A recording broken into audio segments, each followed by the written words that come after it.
Pues nada, puedes comenzar, Carmen. Vale, pues muchas gracias, Pedro, por darme la oportunidad de hacer esta charla. Y bueno, espero que os guste.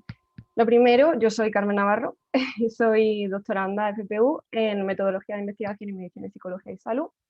Y mi grupo de investigación es el UM 624 de Modelización y Medición de Comportamiento Humano. Mi director es José Luis Padilla. Y bueno, como habéis visto en el título, voy a hablar de validez. Creo que es un tema que se puede aplicar a cualquier área de la psicología y que puede ser interesante. Dos cosillas. La primera, yo soy doctoranda de primer año, entonces el proyecto de tesis está todavía naciendo. Así que en la exposición sobre todo me voy a centrar en el marco teórico, que yo creo que además va a ser muy interesante. Como ya he dicho, que puede tener bastante aplicación en cualquier área. Y lo segundo es avisaros de que cuando hable de cuestionario o test, en realidad se puede aplicar a cualquier método de medición o cualquier forma de medición, ¿vale? Hablo de cuestionarios por simplificar. Entonces, dicho esto, vamos a empezar. Aquí he puesto 3 frases que yo he oído mucho, he visto que hay gente que las piensa y vamos a ver, vamos a leerlas. La primera es: me puedo fiar de los test más populares puesto que ya están validados. Yo voy a decir que esto no es del todo correcto. Vamos a ver más adelante por qué. La siguiente frase es: si ya otros analizaron las propiedades psicométricas de un test para un estudio, basta con que yo en mi estudio, diga solo lo que obtuvieron ellos. Esto se hace mucho, yo lo he visto un montón en muchos artículos, pero tampoco es del todo correcto. Y la siguiente frase es: para evaluar la validez de un test, basta con utilizar métodos cuantitativos, por ejemplo, el análisis factorial. Esto también se hace un montón. Y yo también voy a venir a decir aquí que no es del todo correcto. A lo largo de toda la exposición veremos por qué. Bueno, aquí os he puesto un índice para que no nos perdamos después con todas las cosas que vamos a ver. Entonces, primero es necesario ver cómo se ha entendido históricamente la validez, porque ha habido un cambio en cómo se ha entendido la validez y cómo se entiende ahora. Luego veremos, por supuesto, cómo se entiende ahora, y dentro de eso vamos a hacer énfasis en el modelo ecológico, ya veremos qué es. Luego vamos a ver que hay 2 fuentes de evidencia de validez que no se suelen aportar, por eso he puesto que están olvidadas, que son la basada del proceso de respuesta y la basada de las consecuencias del uso de los test, y vamos a ver en qué consiste cada una y qué consecuencias puede tener el olvidarlas. Y luego vamos a ver un poquito qué consecuencias tiene eso en la crisis de replicabilidad. Y por último, voy a hablar de la metodología mixta de investigación, que puede servir de herramienta para ayudar a aportar estas evidencias de validez olvidadas. Y vamos a ver ejemplos concretos de técnicas y de algún trabajillo que estamos haciendo. Entonces, bueno, empezamos ya. ¿Cómo se ha entendido históricamente la validez? Pues nos tenemos que remontar a las guerras mundiales. Cuando estaban las guerras, lo que interesaba era ver si los civiles iban a ser buenos militares. Entonces interesaba predecir comportamientos futuros con el test. Eso se llama validez predictiva, o se llamaba. También interesaba en esa época ver si, por ejemplo, trabajadores desempeñaban bien el trabajo que estaban haciendo. O sea, ahí querían predecir un comportamiento simultáneo, y eso se llamaba validez concurrente. Como tanto la validez predictiva como la concurrente se comparan las puntuaciones del test con un criterio objetivo, ya sea futuro o simultáneo, a veces estas 2 formas de validez se llaman validez de criterio. Después, ¿qué más interesaba en toda esta época? Pues, por ejemplo, en colegio interesaba evaluar, hacer exámenes, ¿no? Evaluar contenido sobre algo. Aquí interesaba que los ítems fuesen representativos de ese contenido, de eso que se quería evaluar. Esto se llama validez de contenido. Y luego Cronbach y Mill vinieron a decir que no siempre hay un criterio objetivo con el que comparar las puntuaciones de los test, ni tampoco un contenido que se quiera evaluar, por lo que había casos, que en psicología son la mayoría, en los que lo que tenemos es un constructo del que tenemos una teoría. Tenemos su definición, su parametrización, sus dimensiones, y lo que queremos es que el test sea lo más fiel posible a esa conceptualización teórica que se tiene del constructo. Esa sería validez de constructo. Pero, ¿qué pasó? Pues en el 57, la primera que dijo, que rompió un poco con esta visión de validez fue Lobinger, que es una mujer, que siempre vemos los apellidos y pensamos que es un hombre y no. Y ella vino y dijo que en realidad la validez tendría que ser unitaria, puesto que tanto la validez de contenido como la de criterio se podían incluir en la de constructo. Y bueno, esa idea fue poco a poco calando en la comunidad y ya terminó de romper esa idea de calar cuando Messi, que en los 80 hizo un montón de escritos defendiendo esto y con un argumento bastante, bastante influyente y bastante convincente. Entonces, a partir del 99, que fue cuando la APA sacó unos estándares, bueno, ya venían sacándolos desde antes, pero los estándares del 99 fue cuando empezaron a hacerle caso a esta visión unitaria de validez, y esa definición sigue todavía en los estándares de la APA de 2014, que son los últimos que tenemos. Y dicen que pues, la validez sería el grado en el que la evidencia y la teoría apoyan las interpretaciones de las puntuaciones de los test para usos específicos. Este es el consenso que hay ahora. O sea, de hecho, en la Federación Europea de Asociaciones de Psicólogos, por poner un ejemplo más cercano, también se piensa de esta manera sobre la validez. ¿Qué implica esto? Pues que no se valida el test en sí, lo que se validan son las interpretaciones de las puntuaciones en un momento determinado. O sea, la validez sería la explicación de la variación de las puntuaciones de los test, y la validación sería el proceso de desarrollar esa explicación a través de buscar evidencias, ¿no? Y esas evidencias pueden ser cuantitativas, pero también pueden ser cualitativas o subjetivas, ya veremos. Entonces, es muy importante ver la validación como un proceso de investigación más. Simplemente la interpretación que hacemos de las puntuaciones de los test sería nuestra hipótesis, que tenemos que ver si es verdad o no. Por ejemplo, yo paso el BEC y hago la interpretación de que la gente que puntúe muy alto tendrá depresión severa. Pues esa interpretación es mi hipótesis y yo tengo que buscar evidencias de validez que apoyen esa hipótesis o que la refuten. Y este proceso es constante porque para cada uso de un test se debería continuar con ese proceso de validación, porque las condiciones van a ser distintas. La validez no es una propiedad inherente al test y, por supuesto, un test no queda validado y ya para siempre. Cada vez que se utilice se tendrán que sacar evidencias de validez.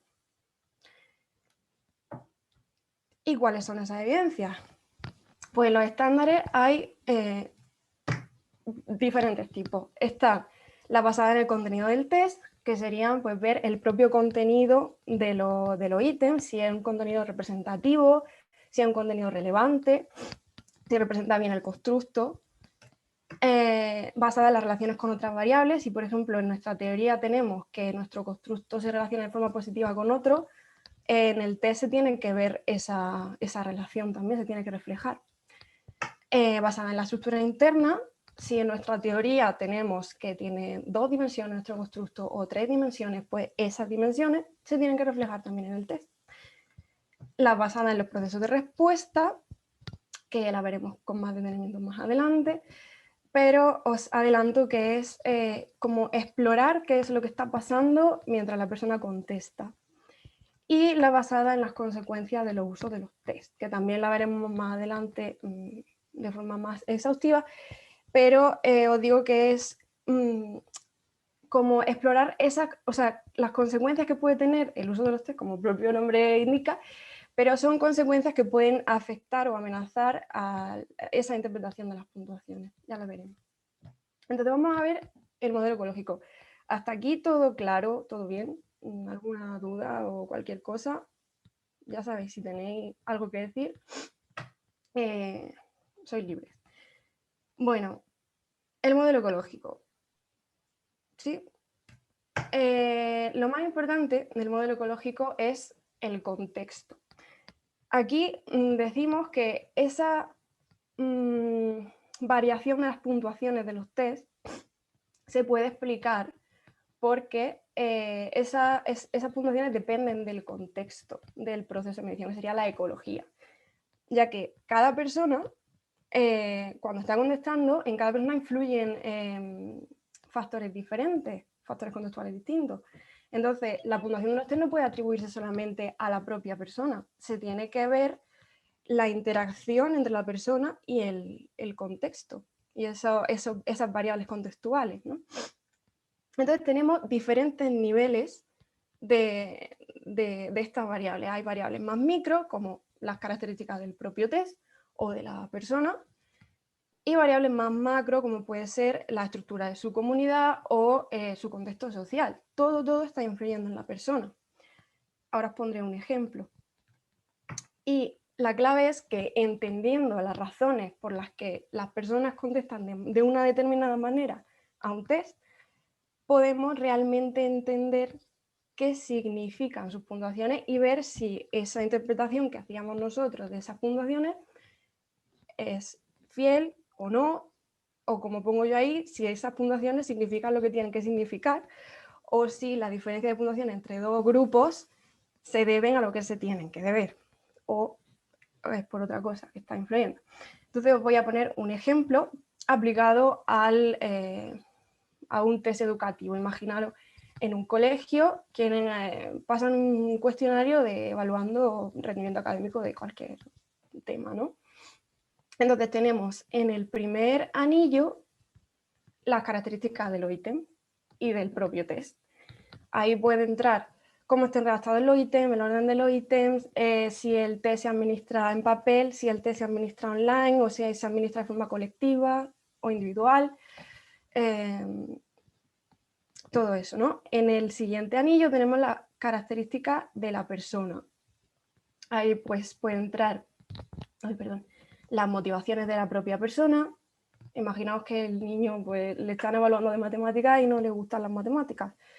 Entran las posibles interpretaciones que se puedan hacer, o sea, los juicios de valor que se puedan hacer sobre ciertos términos, que cada persona a lo mejor entiende, de una misma palabra entiende cosas diferentes. Luego, en el siguiente anillo, tendríamos, en este caso, el contexto de la clase o del colegio. Por ejemplo, las relaciones que haya entre el profesor y los alumnos, las relaciones que haya entre los alumnos, si hay tensiones, si no las hay. En el siguiente anillo tenemos a la familia, ¿no? Por ejemplo, los estilos parentales. Si hay problemas dentro de la familia, si hay violencia, si no la hay, todo eso, ¿no? Y en el último anillo tendríamos las condiciones sociales o de la comunidad más amplia.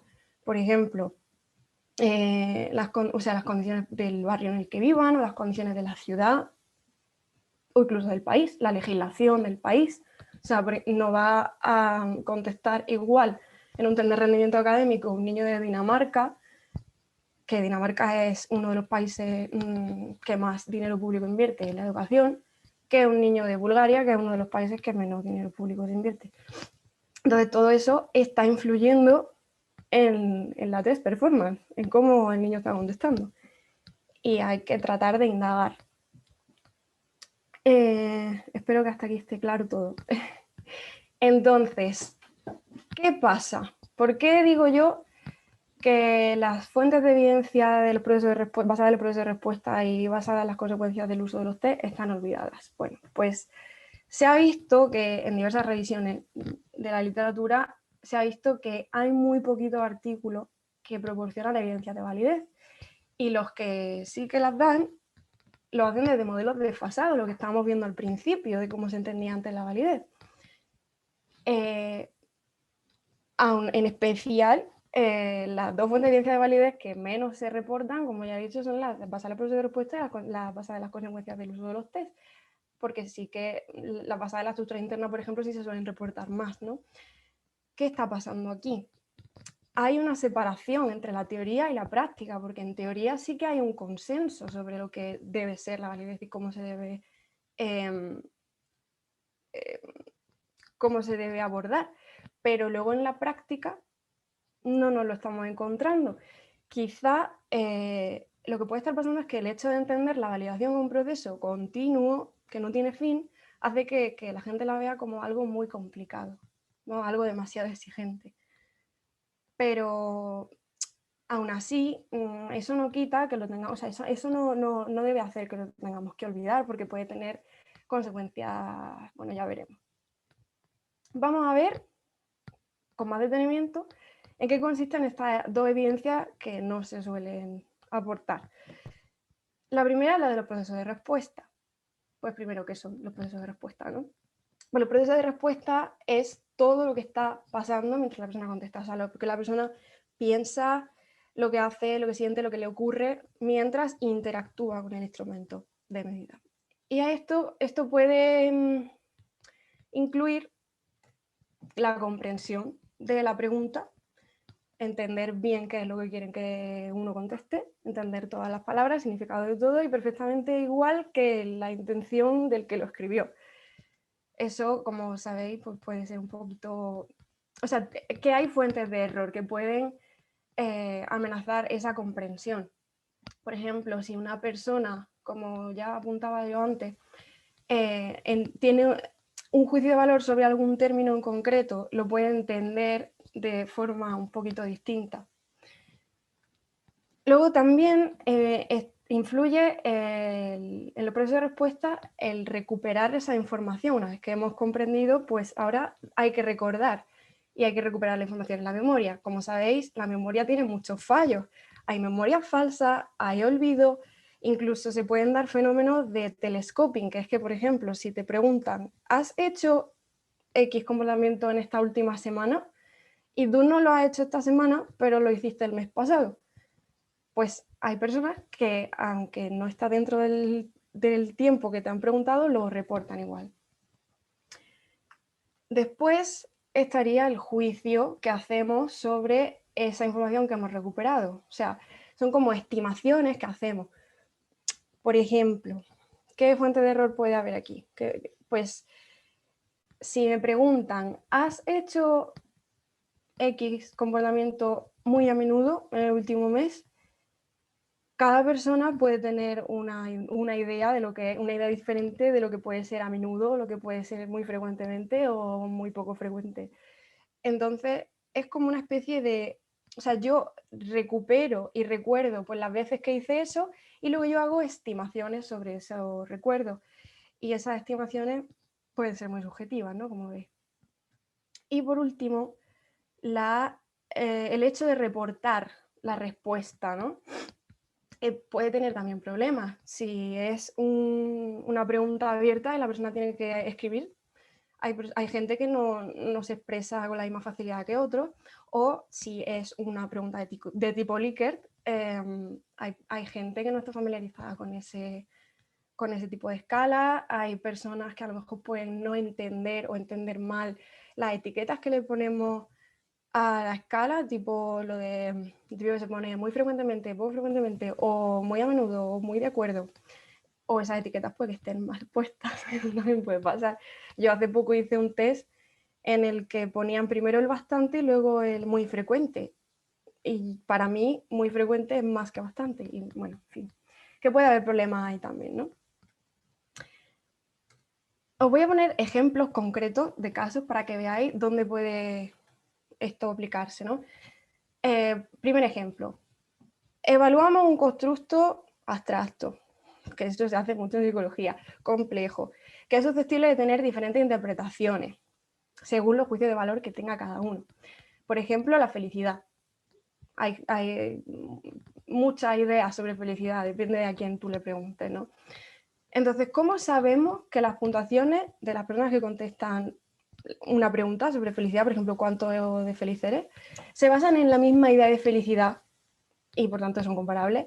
¿Y cómo sabemos que esa forma de entender la felicidad no ha influido en la forma de contestar, por ejemplo, a la pregunta que le hago yo de cuántos son de felices? Otro ejemplo. Tenemos dos estudios. Evalúan el mismo constructo. Incluso aplican el mismo instrumento. Pero un estudio administra ese instrumento en papel y lápiz, en una administración colectiva, y el otro lo administra en un cuestionario online, individualmente, cada uno en su casa. ¿Cómo sabemos que el modo de administración no ha influido en la forma de contestar? O sea, ¿qué porcentaje de la varianza de las mediciones se puede atribuir al modo de administración? Y entonces, ¿estamos midiendo lo mismo en los dos estudios? ¿Podemos comparar esos dos estudios? ¿Puede tener esto algo que ver con la crisis de replicabilidad?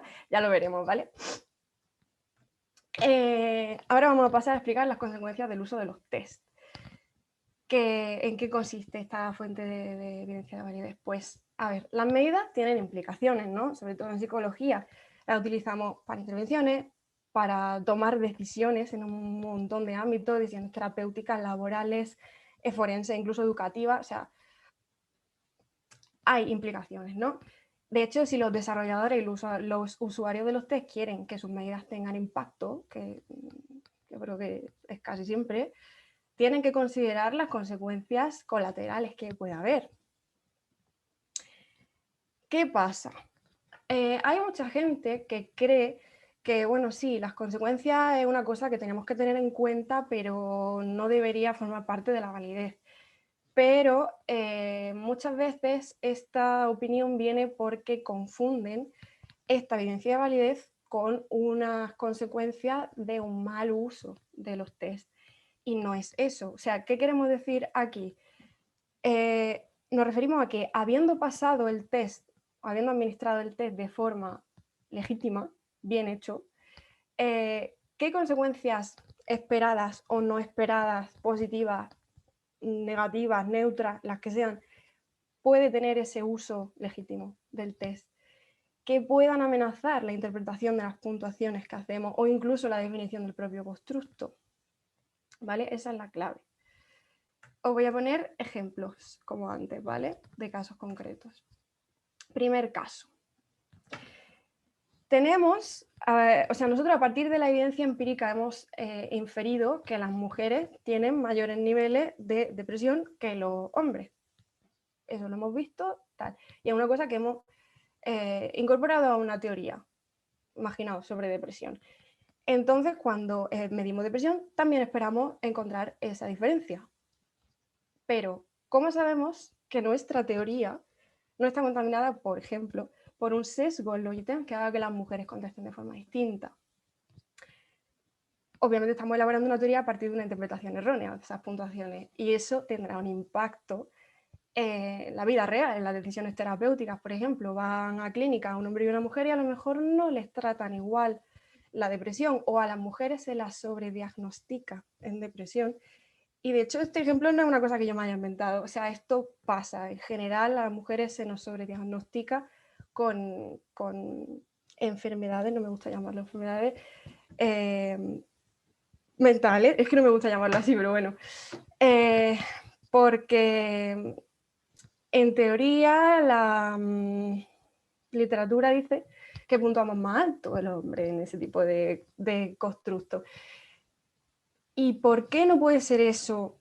O sea, hay muchas investigadoras como Victoria Ferrer que ya han dicho que ha habido un sesgo androcéntrico en ciencia. Porque eso no puede ser debido a que a la hora de elaborar estos cuestionarios, por ejemplo, de depresión, hayan cogido comportamientos que son anormales en hombres sin tener en cuenta si esos comportamientos son normales en mujeres. O sea, se sabe que había un sesgo androcéntrico en ciencia, entonces eso ya está afectando a la interpretación de las puntuaciones, ¿no? Siguiente ejemplo.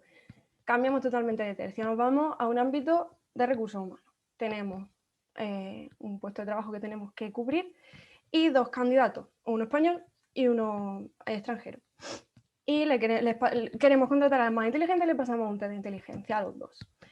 Y sale puntuado más alto el español. Pues, y contratamos al español. ¿Cómo sabemos que el español ha puntuado más alto porque realmente es más inteligente que el extranjero, o si eso se debe a un sesgo cultural de las preguntas, de los propios ítems. A lo mejor el cuestionario era más fácil para el español por el hecho de que había nacido en España. Estaríamos aquí tomando una decisión laboral, estaríamos contratando a una persona y a otra despachándola en base a una interpretación errónea de las puntuaciones. Como veis, hay consecuencias reales de ese uso de los test y de esas interpretaciones que en realidad las tenemos que tomar como hipótesis, no como verdades absolutas. Bueno, hasta aquí todo bien. Seguimos. ¿Qué consecuencias? Ya apuntaba un poquito antes, daba una pista. ¿Qué consecuencias puede tener esto en la crisis de replicabilidad? ¿No? ¿Conocéis la crisis de replicabilidad? Se ha hablado mucho sobre el p-hacking, el hacking, el sesgo de publicación, pero no se ha hablado tanto de los problemas de los instrumentos de medida en la crisis de replicabilidad, o sea, cómo pueden afectar. Pero es que en realidad una medición problemática es una fuente de error enorme, o podría serlo. De hecho, si no tenemos suficiente evidencia de validez para las medidas que estamos utilizando en nuestros estudios, esas conclusiones finales que sacamos de nuestros estudios no son suficientemente sólidas. Hace falta generar evidencia de validez para que nuestras medidas sean nuestras interpretaciones sobre las puntuaciones sean lo más fieles posible y entonces las conclusiones sean sólidas. ¿Qué problemas nos estamos encontrando a día de hoy en ciencia? Pues que muchos investigadores no analizan las propiedades psicométricas de las medidas que están utilizando o reportan las que han obtenido en otros estudios, haciendo un acto de fe, pensando que a lo mejor a mí me saldría más o menos lo mismo, pero os digo una cosa, cada estudio tiene sus particularidades y tiene unos, como hemos visto antes en el modelo ecológico, unos factores contextuales distintos. Puede estar influyendo cualquier cosa, literalmente. Entonces, hacer un acto de fe puede hacer luego que los resultados no se repliquen.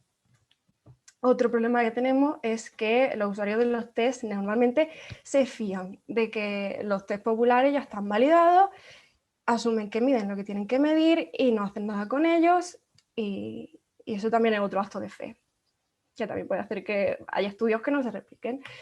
Y que los usuarios de los test pueden inferir qué es lo que mide un test a partir del nombre. Podemos tener aquí dos cuestionarios distintos que tienen la misma palabra en el título, inferimos que miden lo mismo cuando no tiene por qué, y en un estudio utilizamos otro, en otro estudio utilizamos el otro, y luego queremos comparar los resultados de los dos estudios pensando que han medido lo mismo y a lo mejor pues no han medido lo mismo y no se replica. Entonces, ¿qué soluciones podemos... ¿qué soluciones podría tener este problema? Pues Flake y Fried, que llaman a todas estas cosas Questionable Measurement Practices, dicen que hay que ser súper transparente. O sea, la transparencia es la clave, es decir todo lo que se ha hecho y explicarlo todo muy bien. Y proponen una serie de preguntas que habría que hacerse pues, para ser lo más transparente posible, ¿no? Las preguntas son, ¿cuál es tu constructo? ¿No? Defínelo muy bien. ¿Por qué y cómo has seleccionado tu medida o tu instrumento de medida?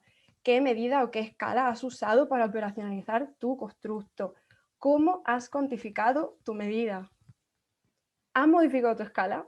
Y si lo has hecho, ¿por qué y cómo lo has hecho? Es todo explicado súper transparente. Y has creado una medida sobre la marcha, y si la has creado, pues obviamente explicarlo todo. ¿Por qué la has creado? ¿Cómo la has creado? La definición, cómo has cuantificado, todo sobre la medida, sobre la marcha, ¿no? Entonces, haciendo esto, hacemos más fácil que se puedan replicar los estudios porque somos mucho más transparentes y entonces ya otro que vaya puede intentar replicarlo lo mejor posible o tener en cuenta esas diferencias que hay. Vale, hasta aquí. Bien, tomamos aire, llevamos ya mucho rato. Ya entramos en el último bloque, ¿vale? O sea, ya estamos terminando. Vamos a hablar de la metodología mixta. ¿vale? La metodología mixta, a mí me gusta hablar de ella porque es un recurso que podemos utilizar para abordar para explorar estas evidencias de validez olvidadas, sobre todo la de los procesos de respuesta, que es en las que nos centramos nosotros, ¿no? ¿Qué pasa? Pues que hay veces, como en este caso de la validez, que tenemos situaciones de investigación muy complejas que requieren integrar tanto métodos cuantitativos, que son los típicamente usados, como los cualitativos, que están enfocados más a explicar el porqué o el cómo de las cosas, ¿no?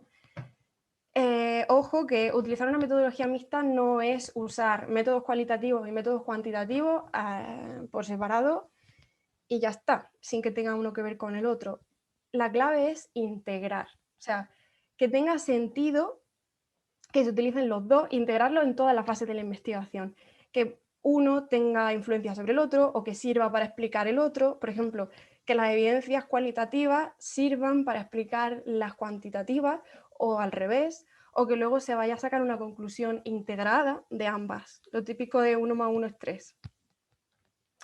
En este contexto, pues en la validez se pueden aprovechar los métodos cualitativos para explicar qué está pasando o por qué se dan esas diferencias de puntuaciones cuantitativas. ¿Y cómo lo podemos hacer? Pues voy a explicar un par de técnicas concretas que son, se aplican in vivo. ¿Qué es in vivo? Mientras la persona está contestando o en el momento más cercano a eso, a que la persona haya contestado. Entonces, podemos encontrarnos con la entrevista cognitiva y con el web probing. ¿En qué consisten? Pues la entrevista cognitiva es recolectar información sobre el proceso de respuesta mientras la persona contesta. ¿Os acordáis de lo que era el proceso de respuesta, no? Pues la entrevista cognitiva puede ser desde nada estructurada, directamente decirle a la persona, dime todo lo que se te pase por la cabeza mientras contestas, a muy estructurada, tener un guión de entrevista, ir preguntándole a la persona.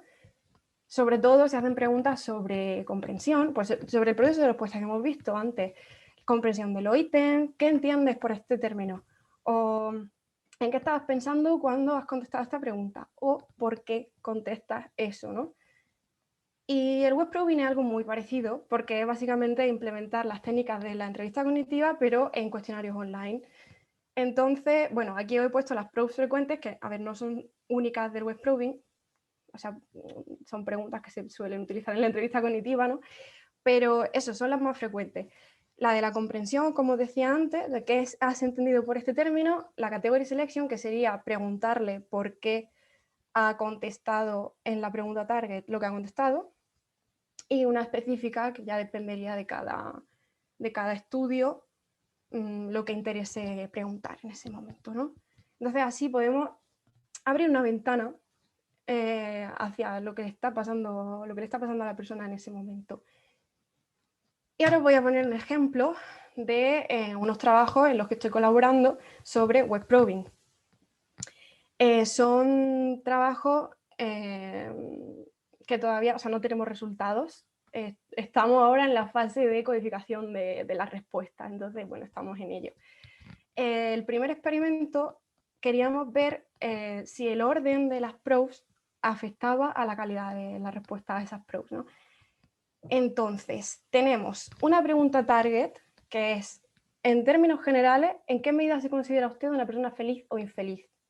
Y había una escala de respuesta del 0 al 10 y la persona pues tenía que contestar. Pues una primera probe era de la categoría selección, ¿no? Le preguntábamos a la persona por qué había puesto lo que había puesto en la pregunta target, ¿no? Porque has señalado que eres absolutamente feliz.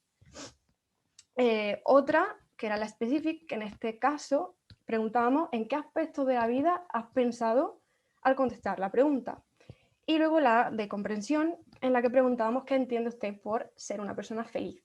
Vale, pues esto se hizo con muestra española y con muestra alemana y había un grupo de personas a los que se le presentó primero la Category Selection Probe, luego la Specific y luego la Comprehension Probe, y a otro grupo se le presentó primero la Comprehension, luego la Specific y luego la Category Selection. Y como decía, queremos ver si hay diferencia en los dos tipos de orden, o sea, entre los dos tipos de orden en la calidad de la respuesta a esas probes. Por ejemplo, vamos a comparar indicadores como la longitud de la respuesta, el número de personas que no la hayan contestado o que hayan puesto información irrelevante, o el propio contenido de lo que hayan dicho. Por ejemplo, cuántos temas diferentes toca la persona cuando está hablando. Pues todo eso lo vamos a comparar para ver si hay diferencias. Y en otro experimento lo que queremos ver es cómo funcionan probes integradas. Aquí tenemos, fijaros en el diagrama de la derecha, a un grupo de personas, esto también es con muestra española y alemana, a un grupo de personas primero se les presentó una pregunta target, la de 22, que era: ¿cree usted que el cambio climático se debe a procesos naturales, a la acción humana o a las dos cosas? Y después se les presentó una probe, una category selection probe sobre esa pregunta target, porque has contestado eso en esta pregunta. Y luego se les presentó otra pregunta target, la de 23, que era: ¿en qué medida siente usted la responsabilidad personal de intentar reducir el cambio climático? Y después otra categoría selection probe sobre esa otra pregunta target, porque has puesto lo que has puesto en la de 23. Y a otro grupo de personas, primero se les presentó la de 22, luego la de 23, las dos preguntas target juntas, y después una category selection probe integrada en la que se les preguntaba sobre las otras dos. En esa probe, pues se decía: ha contestado tal cosa a la pregunta sobre a qué cree que se debe el cambio climático, a la de 22, y ha contestado lo otro a la otra pregunta, a la de 23. Explique por qué ha decidido contestar a las dos preguntas esas dos respuestas. ¿Entendéis, no? Es como ver si hay algún efecto en la calidad de la respuesta o si no hay diferencia entre preguntarlo por separado o preguntarlo junto. Y bueno, o sea, otra vez comparando los mismos indicadores que decía antes, de pues, la longitud de la respuesta, el contenido de los temas que tocan y todo eso. Y ya os digo, estamos todavía en fase de codificación de respuestas, así que bueno, a ver qué sale. Y bueno, por último, deciros que bueno, como mi proyecto de tesis está en una fase muy preliminar, estamos en lluvia de ideas, pues vamos a estar abiertos a cualquier duda, a cualquier idea, a cualquier sugerencia, a cualquier propuesta, a cualquier cosa que se os ocurra o que queráis aportar. Y bueno, si ahora da tiempo, pues podéis hacerlo, y si no, aquí está mi contacto, mi correo, ahí donde suelo estar en el ThinkCIC. Y nada, muchas gracias por haber venido y por estar atentos. Muy bien, Mari Carmen, muchas gracias. Oh. Bueno, vamos a darle paso a preguntas o cuestiones que tengan pues, el resto de alumnos y alumnas.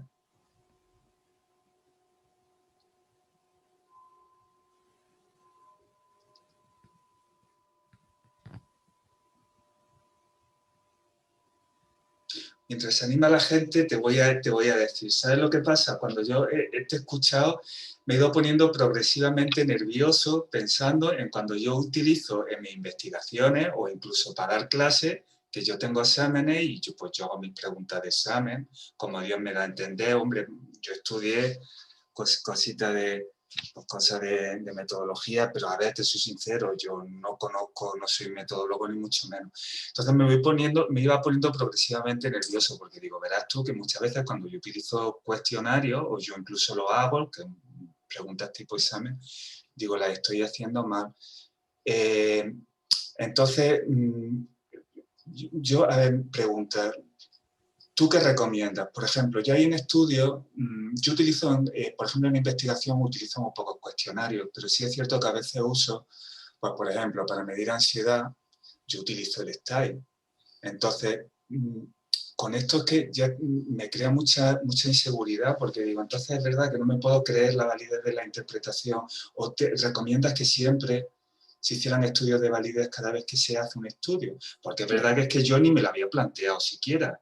Pues está el STAI para medir ansiedad, pues ya está. Claro, eso es lo que suele pasar. O sea, pensamos, este cuestionario funciona, ya lo han validado y ya está, o sea, me puedo fiar perfectamente. Yo lo que te recomendaría es justo eso que has dicho, siempre que se utilice, aportar evidencia de validez o por lo menos indagar, a ver si realmente esa interpretación de las puntuaciones es, o sea, esa hipótesis que yo decía, que tenemos que tenerlo en cuenta como si fuese una hipótesis, es correcta o no. Que puede serlo, pero tenemos que comprobarlo. Mira, te hablo desde mi ignorancia por completo, porque no tengo ni idea. Me ha gustado mucho la última cosa que has puesto al final, en el que lo que hacéis es preguntar sobre cómo han, lo de las probes esas, el cómo han contestado a esa pregunta. Digo, ¿hay alguna manera medio automatizada en el que eso se pueda aplicar? No sé si me explico. Y que, algo que se pueda adaptar a cualquier tipo de estudio, o tiene que ser específico de cada cuestionario que use. No sé si me explico. El que diga, bueno, Pedro, si vas a utilizar, ¿qué te digo? Un cuestionario que tenga, ¿qué te digo yo? Preguntas de 3 alternativas de respuesta. Pues que te diga, mira, pues puedes utilizar esta manera de tener una medida de validez. Eso es algo que para la gente que no somos metodólogos, pues que pudiéramos usar de manera fácil, sobre todo pensando muchas veces en los exámenes, ¿no? Que preguntas de 3 alternativas, que puedas usar en un examen.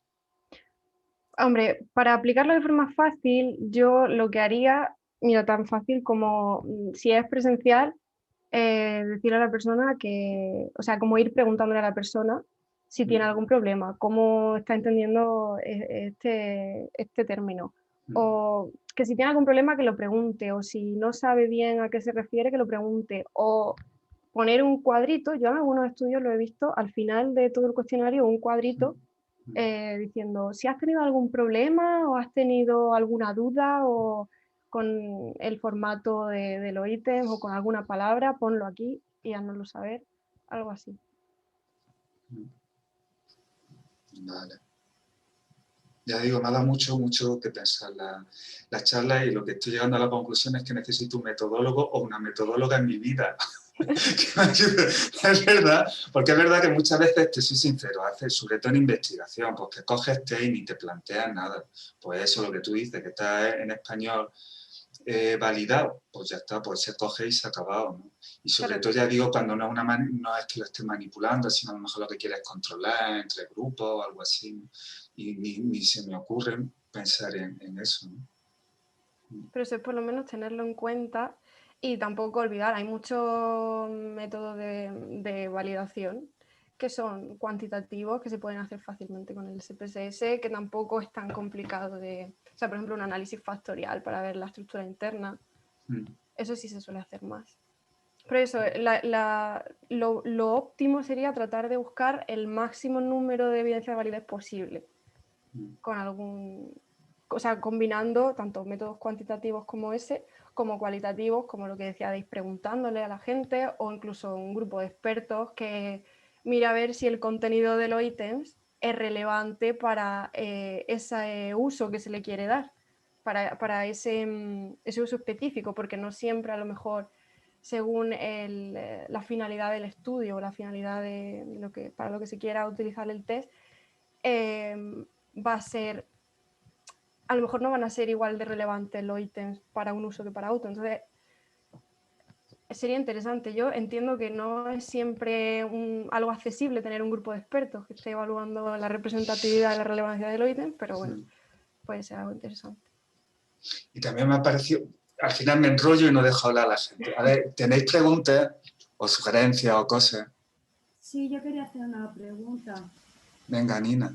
Hola, Mari Carmen. Muchas gracias por tu charla. Yo soy de enfermería y claro, hay cosillas que nosotros pasamos cuestionarios, normalmente pues el hecho de, como tú decías, Pedro, que ya esté traducido al español y se supone que validado, pues suponemos que ya lo podemos utilizar, porque yo también me mareo, ¿no?, de pensar, ya no solamente necesitamos un estadístico o un metodólogo para preguntas, pues no sé, yo no un metodólogo, un epidemiólogo, en fin.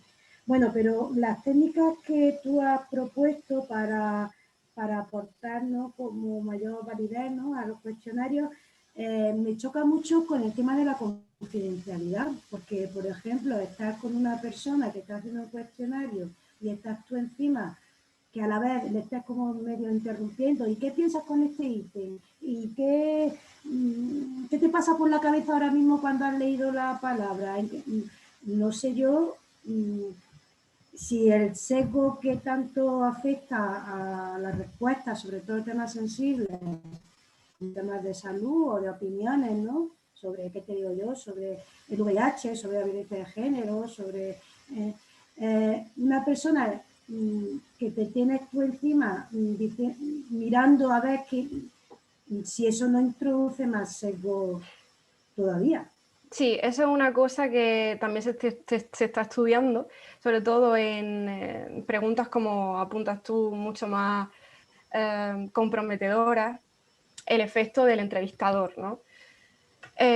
Por eso también se está apostando por versiones online, lo que decía yo del web probing. Ahí la persona está sola contestando por ordenador las preguntas y le aparece, después de contestar la pregunta de interés, le aparece otra pregunta sobre lo que ha contestado.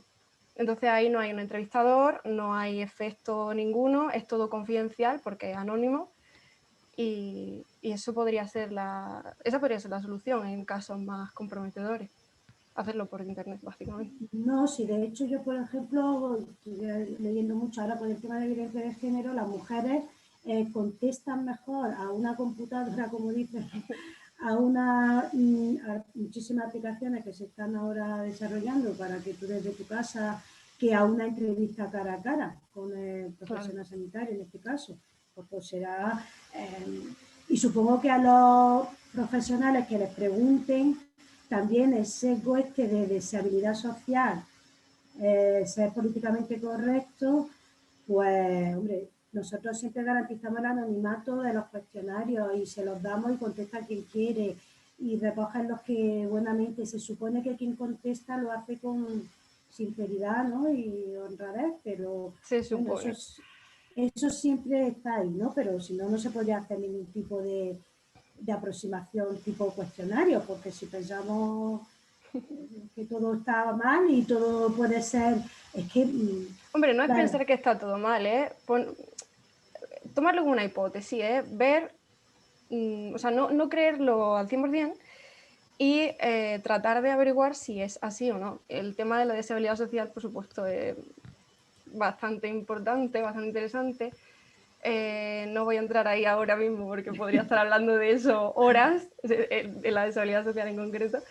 Pero sí, o sea, tenemos que tratar de desarrollar métodos rigurosos para poder indagar eso. Porque ahora mismo es verdad que está todo como empezando. Y no... es lo que es el reto que tenemos ahora nosotros, el metodólogo, de desarrollar métodos más rigurosos para ver la desigualdad social, para controlarla y todo ese tipo de cosas. y otra cosa, yo es que ya cuando has dicho de si tú creas una nueva manera de medir, ¿no? Yo, por ejemplo, yo digo, bueno, es que estoy terminando un artículo y digo, bueno, yo he hecho una barbaridad, vamos, ya que no sé si... Porque de cuestionarios que se han evaluado tipo Likert, ¿no? Likert, yo luego la he partido por la mitad, porque claro, como yo tengo mi perspectiva más epidemiológica, dijéramos, por lo que he intentado hacer modelos causales, pero tablas 2x2, dos ratios y intervalos de confianza, es decir, no correlaciones como hacéis más en psicología en plan regresión lineal, ¿no? Esto se asocia porque las dos variables no son cuantitativas, ¿no? Total, que yo, como mi epidemióloga me dice, cuando tienes una variable cuantitativa y quieres hacer una regresión lineal, córtala y haz tablas por dos. Y eso es lo que he hecho. Entonces, yo una escala maker he cogido todos los desacuerdos y todos los acuerdos y he puesto desacuerdo de acuerdo y me he hecho mi modelo. Claro, yo ahora estoy pensando si eso realmente es una barbaridad. Yo lo voy a intentar, si cuela y me lo publican bien, pero si no... Pero ahí ya depende del propio estudio, claro. ¿no? De los objetivos que tú tengas, de cómo lo hayas planteado y de todo. No tienen por qué estar mal.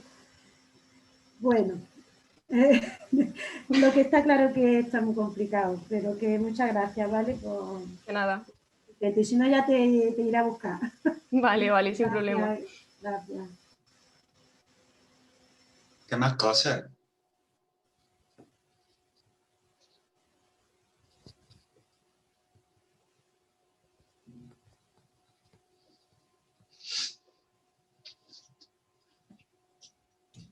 Pues yo tengo, no sé si me escucháis. Sí, Tania. Sí.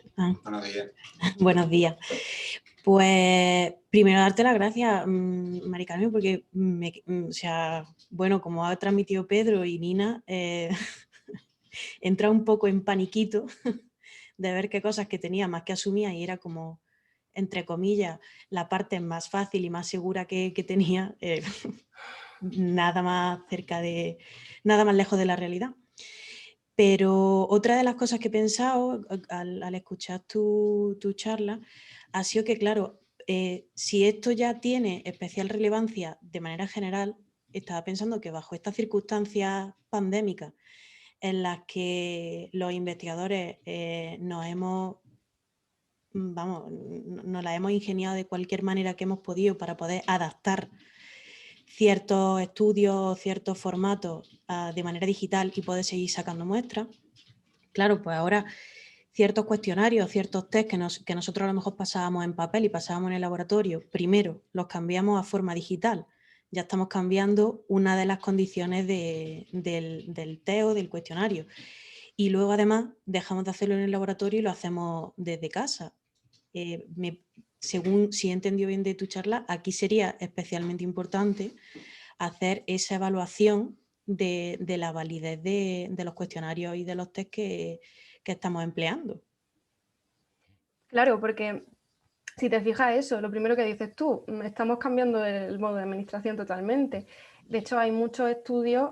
Yo lo primero que recomendaría sería leer los estudios que hay comparando la administración papel y lápiz con la administración online. Hay un montón. De hecho, hace unos días leí un artículo de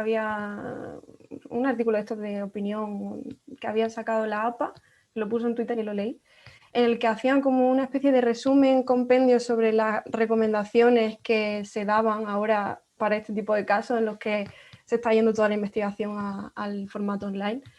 Y eso es lo primero que yo haría, o sea, informarme y leer. Y eso, hay muchos estudios que ya que apuntan que incluso, bueno, es verdad que hay literatura contra historia, pero hay estudios que dicen que cuando leemos algo por ordenador le prestamos menos atención, por ejemplo.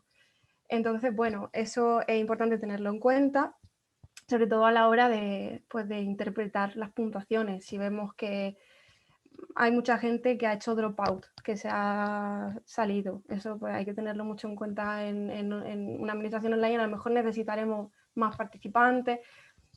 Es como leer mucho y saber qué diferencia hay entre los dos modos de administración para poder anticiparnos a posibles problemas que podamos tener. Y luego, por supuesto, está el problema de que, claro, cada uno está en su casa contestándolo y no sabemos pues si se están distrayendo porque alguien le ha hablado. Entonces, eso es una manera muy fácil y que no he hablado en la exposición, pero es también un método de validación, de buscar evidencia de validez basada en el proceso de respuesta, que es usar paradatos. Y en la administración online es muy fácil. Mirar el tiempo de respuesta de las personas, si han dejado de contestar el cuestionario y luego horas después lo han retomado. Es que hay paradatos de todo. Hay paradatos de si mueven el móvil, de si lo giran, para ver si, yo qué sé. Mirar los paradatos puede ser una fuente de información muy interesante para controlar el proceso de respuesta cuando está administrado de forma online, que no lo estamos viendo. Muchas gracias. Nada. Muy bien, más cuestiones. Está generando muchas intervenciones. Carmen, otras veces la gente está más inhibida. Es que es polémico el tema. Es polémico. A mí me gusta también, yo resumiría tu charla en que da muchísimo que pensar. Por ejemplo, yo esto estoy muy a favor de la ciencia abierta y leo mucho sobre replicabilidad. Y es verdad que, bueno, con lo de replicabilidad, pues los factores que se indican suele ser, pues, el tamaño de la muestra, de los estudios, que si se hace p-hacking. Pues yo creo que tú has dado como que lo que son las tripas muchas veces, ¿no? Es Sí. decir, no tanto p-hacking ni lo que interprete de un análisis, sino que es que, oye, que a lo mejor lo que estás utilizando para medir es que no está bien. ¿Sabes lo que te digo? Que no tiene validez, ¿no? Y eso la verdad es que nunca lo había visto en charlas ni en las cosas que he leído yo de replicabilidad, y da que pensar. Es decir, que en la base de lo que tú estás recogiendo ya haya error. Eso es. No sé. Pero vamos, que teniendo técnicas para controlar eso. Eso es, que no nos podemos quedar aquí después de esta charla como que venga el nubarrón más allá del que tenemos hoy, que digamos, hay que ver, sino, no sé, que seamos conscientes de este tipo de cosas. Que no hay que venirse abajo tampoco. Bueno, ¿alguna cosilla más o terminamos?